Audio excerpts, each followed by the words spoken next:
হলো আপনি শুধু মুখে মুখে বলবেন দিনের কথা, হাসি মুখে আপনি ইসলামের কথা বলবেন, আর নামাজ পড়ে আপনি আপনার জীবনের সার্থকতা করবেন বা জান্নাতে যেতে চাইবেন। আসলে বিষয়টা এত সোজা না। অপ্রিয় হলেও সত্য, আপনার জীবনের প্রত্যেকটা বিষয় সম্বন্ধে আপনাকে জিজ্ঞাসা করা হবে। আপনার আয়, আপনার ব্যয়, আপনার জীবন, আপনার যৌবন, আপনার শক্তি, আপনার মেধা আপনি কিভাবে খাটিয়েছেন, কোন কাজে খাটিয়েছেন, কোন পথে খাটিয়েছেন, কোন জিনিসকে প্রতিষ্ঠিত করার জন্য খাটিয়েছেন, অথবা কোত্থেকে আপনি বিরত রইলেন। এই প্রশ্নের উত্তরগুলো আপনাকে দিতে হবে। অতএব সেই তাড়না থেকে, সেই জবাবদিহিতা থেকে আমি বলবো, শহীদে কাফেলা বাংলাদেশী জামাত ইসলাম একটি পরীক্ষিত দল। এই ব্যাপারে কারো সন্দেহ আছে নাকি? জামাত ইসলামী একটি পরীক্ষিত দল। প্রথম পরীক্ষা হলো বাংলাদেশে সকলে মিলে, ছাত্র জনতা, শ্রমিক, আবাল, বৃদ্ধ, কিশোর, সকলে মিলে যাকে তাড়িয়ে দিল, তার প্রথম শত্রু কে ছিল? জামাত ইসলাম। শেষ পর্যন্ত যাওয়ার আগে যখন দেখছে যে আর টিকতে পারবে না, তখন তাকে ব্যান করে দিল। তার মানে যদি কাফের আপনার শত্রু হয়, তাহলে বুঝতে হবে আপনার ভিতরে কিছুটা ইমানিয়াত আছে নাকি। আপনার ফজরের নামাজ যদি আপনি নর্মালি পড়েন, তাহলেই শয়তান আপনার কাছে আসবে, আপনাকে ঘুরে ধরাবে, স্বপ্ন দেখাবে, আরামায়েশ দিবে, বৃষ্টি পড়া দেখাবে, নানান কিছু। আর যদি আপনি নামাজই না পড়েন, আপনার কাছে শয়তান আসার দরকার নাই, সে অন্য জায়গায় গিয়ে কাজ করবে, তাই না বিষয়টা? তার মানে বুঝতে হবে, আপনি যখন সমাজের কল্যাণ করবেন, আল্লাহর দ্বীনের কথা বলবেন, রাসূলের রেখে যাওয়া মিশন বাস্তবায়ন করতে চাইবেন, তখন কিছু লোকের শত্রু হয়ে যাবেন অটোমেটিকলি। আপনি এটা দিয়েও বিবেচনা করা যাবে আপনার কতটুকু রাইট পয়েন্টে আছে। সেই দৃষ্টিকোণ থেকে বলেছি যে জামাত ইসলামের উপরে যে খড়গ চালানো হয়েছে, যেই মানুষগুলোকে শহীদ করে দেওয়া হয়েছে, তারা ছিল এই দেশের যারা লুণ্ঠন করে, লুপ্তরাজ করেছে, যারা অনইসলামিক আইন চালু করতে চায়, অথবা আশেপাশের দেশে যাদের অসুবিধা হয় এই দেশ ইসলামিক হলে, অথবা যাদের মাধ্যমে এই দেশের সার্বভৌমত্ব গ্যারান্টি পায়, তারা তাদের উপরে বেশি চড়াও হয়েছে। আপনাদের মনে থাকা দরকার, টিপাই মুখ বাদ, সিলেট থেকে আন্দোলন শুরু হলো, বিএনপির ইলিয়াস হোসেন তুবুর আন্দোলন গড়ে তুললেন, হাওয়া হয়ে গেল। ওই অন্যরা তো ভালোই ছিল, ফখরুল সাহেবের শরীরে তো আঘাত পড়ে নেই। আঘাত পড়লে পড়ার কথা ছিল ফখরুল সাহেবের, উনি প্রধান, তার গায়ে কেন পড়লো? আসলে যখনই যে আপনার দেশের নিরাপত্তার জন্য সাক্ষী হয়ে যাবে, তখন আশেপাশে যারা আছে তারা তাকে টার্গেট করবে। এটা খুব কমন, দুয়ে দুয়ে চায়। তদ্রুপ এই বাংলাদেশে ইসলামকে প্রতিষ্ঠিত করার জন্য জামাত ইসলামের যে ভূমিকা, এটা আপনি প্রমাণ করতে পারবেন যারা খোদাদ্রোহিতা করে, যারা শয়তানের দল করে, যারা শয়তানিকে বাস্তবায়ন করতে চায়, যারা ইসলামের কথা বললে যাদের মাথায় আগুন ধরে যায়, যারা ফজরের আজানকে বেশ্যার ডাকের মতো বলে, যারা নারী নীতির নামে ক্রস কোয়ার্টারের মহিলাদেরকে কর্মী হিসেবে গ্রহণ করতে চায়, তারা কখনো জামাত ইসলামকে সহ্য করতে পারবে না। আপনি আপনার জায়গা থেকেই দেখবেন, এটার জন্য আপনাকে খুব বেশি সায়েন্স হতে হবে। এমনি ভাবে বিভিন্ন ভাবে আপনি জামাত ইসলামীকে প্রয়োগ করবেন যে জামাত ইসলামের শত্রুকে, জামাত ইসলামীর শত্রুকে, এটা একটা পার্ট। অপর পার্ট হলো যে জামাত ইসলামী কি করে এটা জানা আপনার নৈতিক দায়িত্ব। জামাত করেন না করেন বড় কথা না, কিন্তু জামাত সম্বন্ধে আপনাকে জানতে হবে, এটা আপনার জন্য জরুরি। কারণ দুইটি, একটি কারণ হলো সে কি বলে, তার যারা যদি ক্ষতি হয় দেশের সমাজের, তাহলে আমাকে তাকে বাধা দিতে হবে। এটা আপনার নৈতিক দায়িত্ব, নাগরিক অধিকার। আর যদি তার দ্বারা মানুষ তৈরি হয়, মুসলমান তৈরি হয়, মুসলমান তার নিজের দায়িত্ব বোঝে, যদি সমাজকর্মী তৈরি হয়, যদি স্বাধীনতার অদন্ত প্রহরী তৈরি হয়, যদি কোরআনের আইন রক্ষক তৈরি হয়, তাহলে তার সাথে অংশগ্রহণ করা, তাকে সহযোগিতা আপনার জন্য ফরজ। ঠিক কিনা ভাই? সেই হিসাবে জামাত ইসলামকে আপনার চিনতে হবে। আমরা জামাত ইসলামীকে পরীক্ষিত একটি দল হিসাবে বলি। ইতিমধ্যে 2006 সরকারে আমরা 2 জন মন্ত্রিত্বের দায়িত্ব পেয়েছিলাম। সেখানে মোট আমরা 3টি মন্ত্রণালয় পরিচালনা করেছিলাম। বাকিটা আপনাদের কাছে ইতিহাস, একই কথা বারবার বলার কোনো দরকার নেই। বাংলাদেশে এমন কোনো লোক নেই যে চরিত্র অথবা দুর্নীতি অথবা আপনার সরকারি ট্যাক্স ফাঁকি বিভিন্ন ভাবে আক্রান্ত ছিল। তৎকালীন সময় জামাত ইসলামী চ্যালেঞ্জ ছুড়ে দিয়েছিল যে দুইটি টাকার দুর্নীতি অথবা কোন রকম কিছু ধরা পড়ে, তাহলে আমরা সেটা মোকাবেলা করব। আলহামদুলিল্লাহ, ইনশাআল্লাহ আল্লাহ আমাদেরকে হেফাজত করেছেন।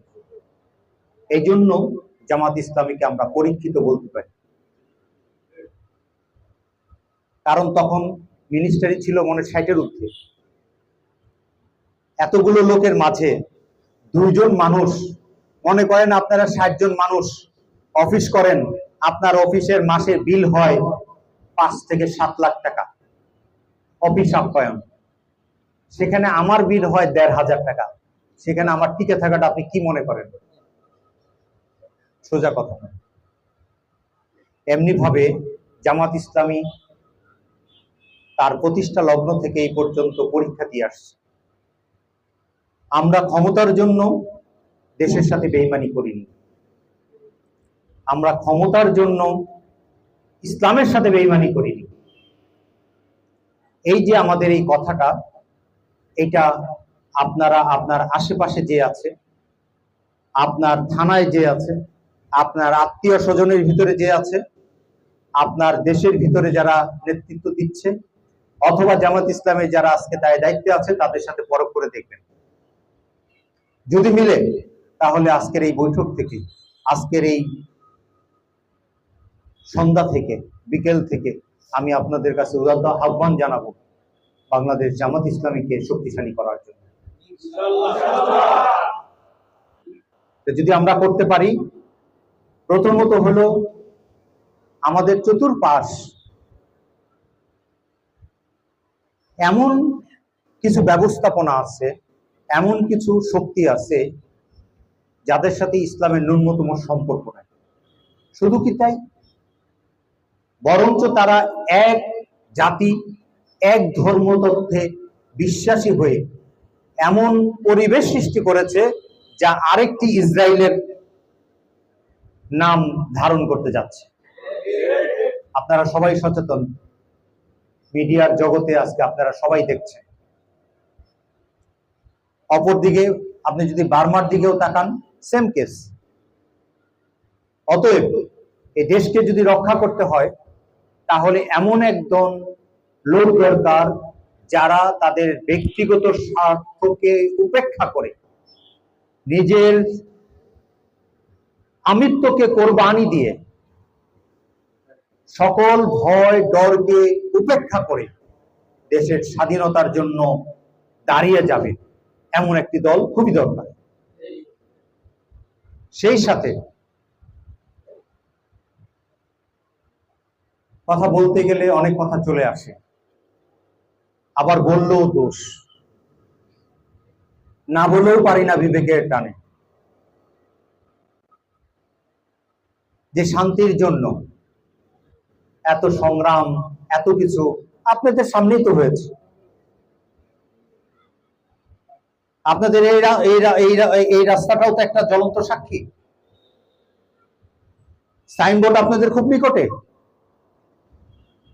ভুলে যাওয়ার তো কথা না। এত কিছুর পরে যদি সেই স্মৃতি আমাদেরকে আবার ভোগ করতে হয়, সেই কষ্ট, নিজের অর্জিত টাকা অথবা স্বাধীনতাহীনতা, ইজ্জতহীনতা যদি আমাকে ভোগ করতে হয়, তাহলে লাভ কি ভাই? এই যে পরিবর্তন, এই পরিবর্তন আল্লাহ রাব্বুল আলামিন দিবেন। বদরের যুদ্ধে কত কত ছিল পার্সেন্টেজ? 300 আর 313 জন, আর কত পার্সেন্ট? আপনার আমার ভিতরে কয়জন যাব আমরা?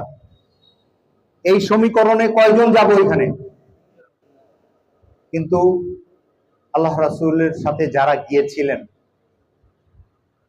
যাওয়ার পরে তাদের উপরে আল্লাহর নসরত নাজিল হয়েছে,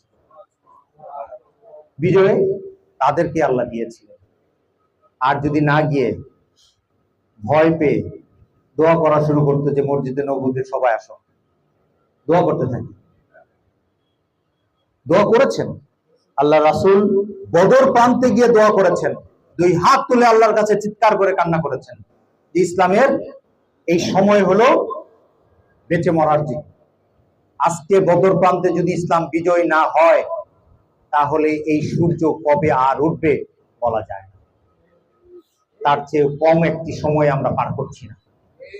এই ক্লান্তি লগ্নে, এই টার্নিং পয়েন্টে, স্বাধীনতার সার্বভৌমত্বের স্বার্থে, ইসলামের স্বার্থে আজকের এই প্রেক্ষাপটটা বদর চেয়ে খুব দূরে নয়। সম্মানিত ইসলাম প্রেমী এলাকার গণ্যমান্য ব্যক্তিরা, আমি বয়সে আপনাদের থেকে ছোট হতে পারি, আমি এই দৃষ্টি আকর্ষণটা করলাম আপনাদের কাছে। একটু চিন্তা করবেন, আপনি কোন সমাজে, কোন অবস্থায় রেখে আপনি মৃত্যুর দিকে যাচ্ছেন।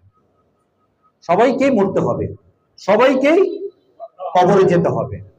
কাল কিয়ামতের মাঠে আমরা যেন আল্লাহ রাসূলের কাছে বেজ্জতি না হয়ে যায়। আল্লাহ রাব্বুল আলামিন আমাকে যে যতটুকু রিজিক দিয়েছেন, রিজিক বলতে সবকিছুই বোঝায়, আমার জ্ঞান, মেধা, শক্তি, অর্থ, বল, এগুলো আমি কোন কাজে লাগিয়েছি, এই জবাব দিতে যেন আমাদের কষ্ট না হয়। আমার আমল অনেক কম হতে পারে, কিন্তু এমন কিছু কাজ, এমন কিছু সম্পৃক্ততা, এমন কিছু ঘোষণা আমার থাকতে হবে যার মাধ্যমে আল্লাহ ক্ষমা করে দিতে পারে। আল্লাহ রাসূল দোয়া করতেন খুব বেশি, কি হিসাবাই ইয়াসিরা, সহজ হিসাব। আল্লাহ রাসূল দোয়া করতেন, ছোট্ট কথা না। আল্লাহ রাসূল কি দোয়া করতেন? কঠিন কথা ভাই, যদি আপনি অন করেন তাহলে অনেক কঠিন কথা, অনেক সতর্কবাণী, অনেক সত্য। তাহলে আমার আপনার কথা, আমার আমল কি অনেক বেশি হয়ে গেছে? আমি কি অনেক বেশি নামাজি হয়ে গেছি? না, সহজ হিসাবের দরকার আছে। এই জন্য বলছি যে আপনার কিছু কমেন্ট, আপনার কিছু কার্যক্রম, আপনার কিছু দান, আপনার কিছু অংশগ্রহণ, আপনার কিছু সমর্থন আপনার হিসাবকে ইয়াসিরায় পরিণত করে, সহজ হিসাবে করে দিতে পারে। কাজেই আমরা যেন এই দিকে দৃষ্টি রেখে বাংলাদেশ জামাত ইসলামকে জানার জন্য, বুঝার জন্য, যদি কোরআন হাদিস যারা আপনার সাথে মিলে, তাহলে অংশগ্রহণ করার জন্য উদাত্ত আহ্বান জানাচ্ছি।